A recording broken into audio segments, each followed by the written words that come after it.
Di Wala ko an kanang kain tayo guys. Ang ulam itlog na naman.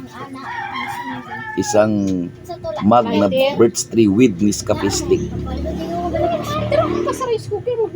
Tapos guys, Panginoon, thank you sa pagkain. In Jesus name we pray. Amen. Guys, kain na tayo. share mo ang iyong life.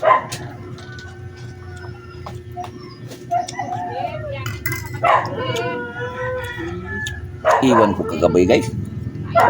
Bakit ano nangyari kagabi sa akin? 11:30. Bigla lang nagpunga guys. Pagka na lang. Gulay naman ang gikain. Yeah. Sabi ko, Diyos, Paunan na sulod mo na. nagpunga siguro ko dali guys. Mga kuwan lang. Mga 15 minutes o 10 minutes. Pero matagal naka-recover kay siyempre nahuwasan nagpunga. Mga 10 or 15. Medyo nikalma na siya. Nag-upo na lang ko nagtulog. Nagkalma. So nakaupo lang. So hinahinay ng dadahan naka-recover. Hanggang doon na lang talaga ako natulog. Dito sa sala. Nakaupo lang sa upuan.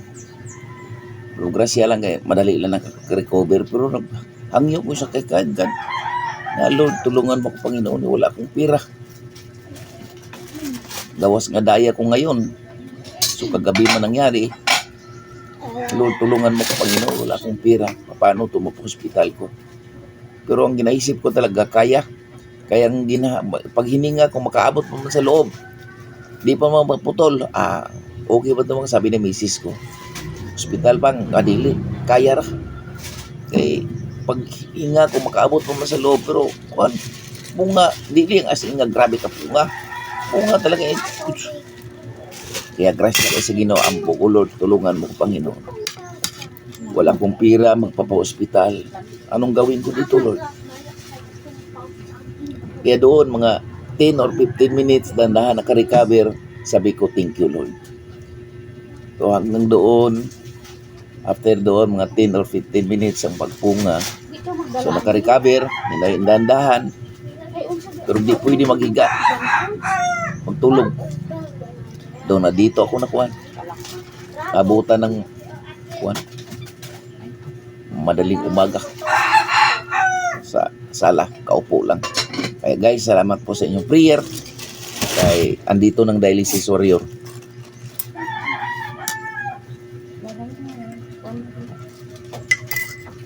Guys, humingi po ako na isang like at share. Malaking tulong na po yan para po sa akin. Kaya maraming salamat po.